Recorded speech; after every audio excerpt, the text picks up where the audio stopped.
Hello there. Welcome to the Naturopathic Breakthrough Podcast. I'm Hi, Elise everybody.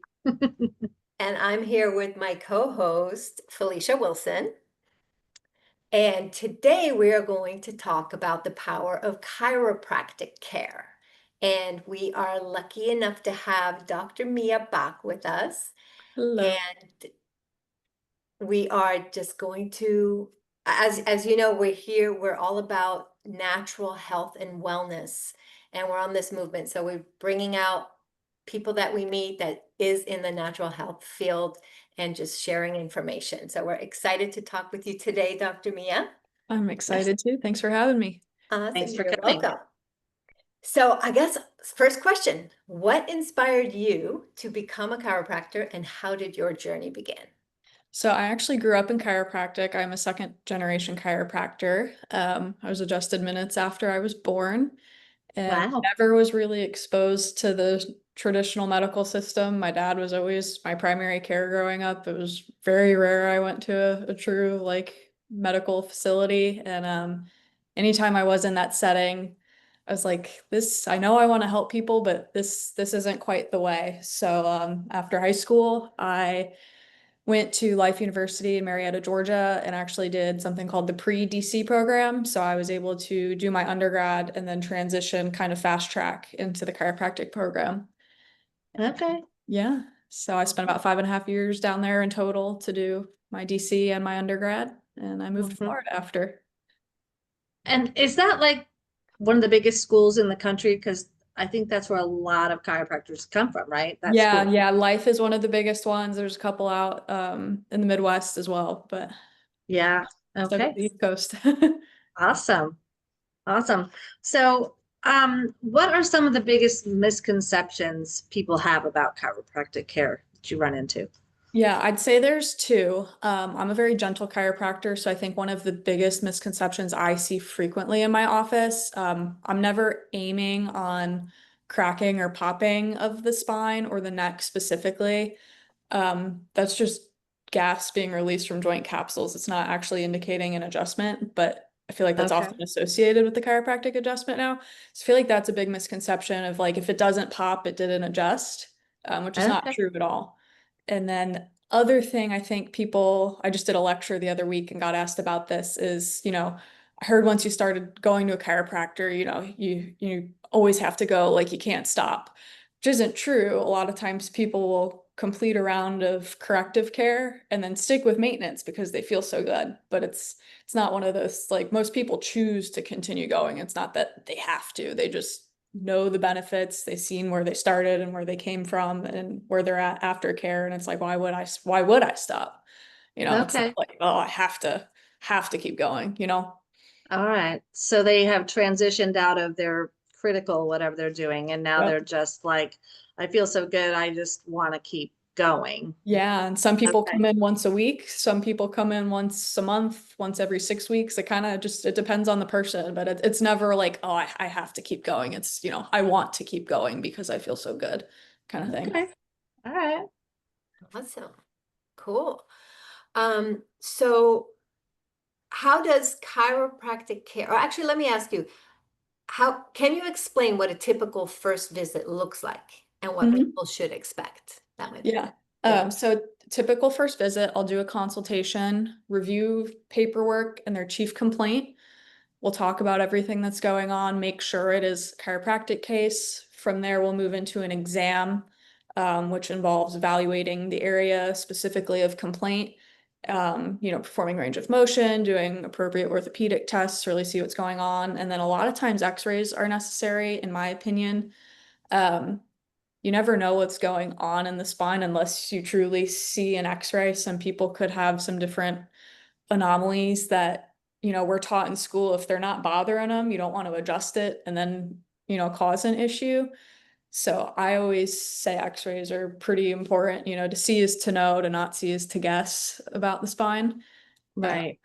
so I'd shoot some x-rays, and then typically what I do is more of a relief treatment on the first day. I'll do a very gentle adjustment. I do something called electroacupuncture as well that helps treat acupuncture points and speeds and promotes the healing process.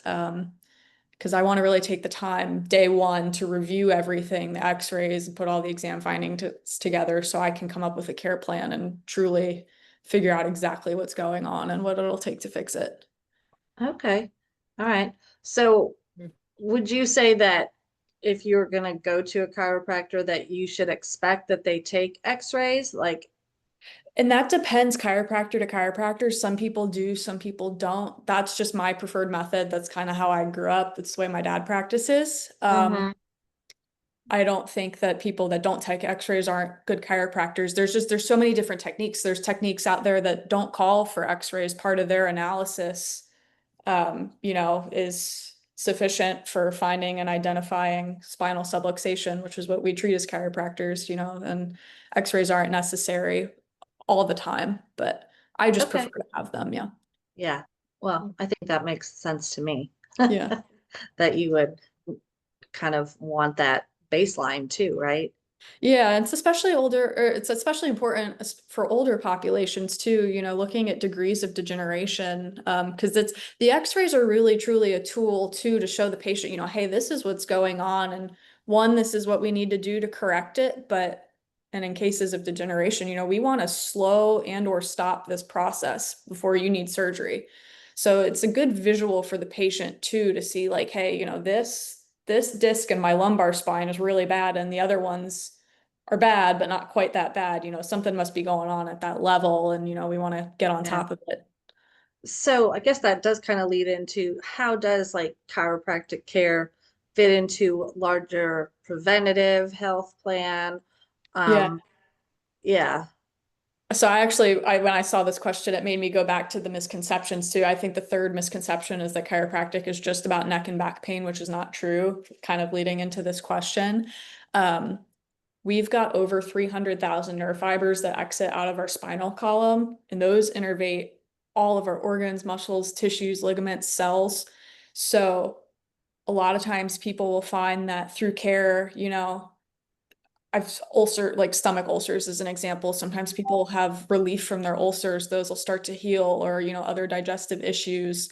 Um, so it really is truly about nervous system health. It's not just neck and back pain. A lot of times I'm not this strict, but I have literally heard chiropractors tell patients before, that'll say, hey, my neck pain's better. And they're like, I never told you I was treating your neck pain. I'm just correcting and removing spinal subluxation. So there's just a huge complex there of, we're influencing the whole body. I like the example of a baby for this because baby can't say, hey, mom, my lower back hurts or, my neck hurts, but they can tell us things through like latching issues, colic, digestive issues. That's all coming from spinal subluxation. There's decreased communication between the brain and that level of the spine. So that's a good way Okay. to kind of think about, it really truly is more than neck and back pain because a lot of times when that interference is removed, the baby will start to poop again or they'll start to latch properly again. They'll stop crying so much. So, Okay. That yeah. I didn't know that.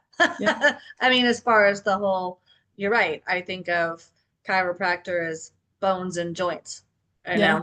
I didn't really consider the whole nervous system part of it, but that makes total sense. Yeah. Yeah. Yeah, absolutely makes sense. But no, that's fascinating. Okay, so I do have a question about that.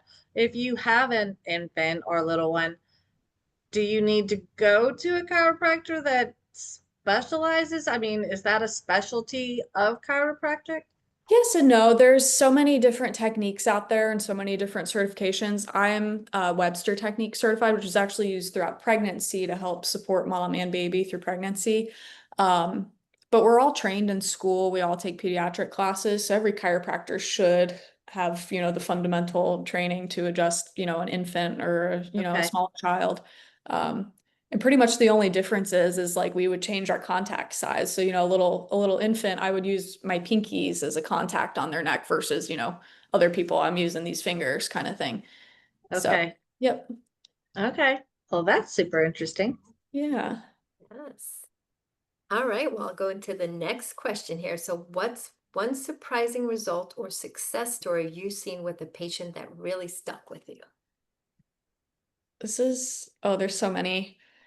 Um, I've got a patient one that's just like been really heartwarming and has stuck with me, and it's got something called supranuclear palsy. It's a plaquing disorder of the brain, and his neck is just so rigid and stiff. And I actually haven't even been adjusting him. I've been using my electroacupuncture because kind of like, the spine is controlling the nervous system. We've got acupuncture points with meridians all over our bodies. And there's flow of qi, which Chinese medicine views as our life force in our body. And when there's imbalance there, kind of like in the nervous system, issues can arise. So I've just been treating points on this gentleman to help relax his neck. And the past few visits I've treated, there's a point on our hand that treats everything from the neck up. And I mean, he's been stuck like this the whole time. And he actually like turned his head to me the other day. And it was so fascinating to see because I haven't Wow. honestly ever seen anything like this before. Wow. So that was a really cool case. On a chiropractic realm, I had a patient recently that had almost a 20-year history of numbness and tingling in her hands, and that has almost been completely resolved through care. So, Oh, wow. Oh, yeah. awesome. That is amazing. Yeah. Yes. Very cool. Yeah, I must say I am not educated at all. I mean, just random stories of maybe friends who have been, but yeah, there's a whole lot more to it than Yeah. you would think. Yeah, Yeah, absolutely. Mm. very cool. Yeah. And I Elise, go ahead. Oh no, I was gonna say I've seen chiropractors. I go to different chiropractors too, and I know people that have seen Dr. Mia, and Uh-huh. you come highly, highly recommended. So I'm looking forward to coming to see you. Can't wait. Um, but is there before well, I guess I could ask you now. We always like to ask for our listeners, like if there's one thing that a tip that you could give them that they could do on their own Yeah. from home to help their nervous system or their spinal cord, Yeah. whatever. What would that be? I know we talked before. I've got like three little things. So this is another like misconception. I would always recommend ice over heat for the most part. A lot of times people use heat, especially on like acute low backs. What heat's doing is bringing inflammation in. We want to flush that out. So ice is really important. Being hydrated is really important. It's really important for spinal like disc health. And then Yeah. a lot of people always look over the exercises that chiropractors give them. They serve a purpose. It's to help promote and continue to speed the healing process and keep you Uh-huh. stable. So, whether you've been to a chiropractor before, you're curious, typically, cervical spine x-rays or, low back exercises will be given to you at some point throughout care. And those do serve a purpose. It's not because we want to give you homework, it's to help get you better quicker and, keep the results lasting longer. Yeah. Yeah. So Yeah. basically stretching, like Yeah, and stretching. Stretching's important too. stretching. Yeah. Yeah. I'm guilty of not stretching. I know I need to, and Mm. I'm totally guilty of that, especially as we get older. We need to stretch. Yep, yes, we So, do. yeah, Yes. absolutely. And Yes. it's not that hard. It's just making No, yourself get down on the floor and do it. absolutely. I've told people to put their exercises on their pillow before, so they have to physically move them before they get into bed and at least look at them, give themselves a Right? reminder that they're Did, did, Right? Exactly. Exactly. Well, that's some great information. Thank you so much.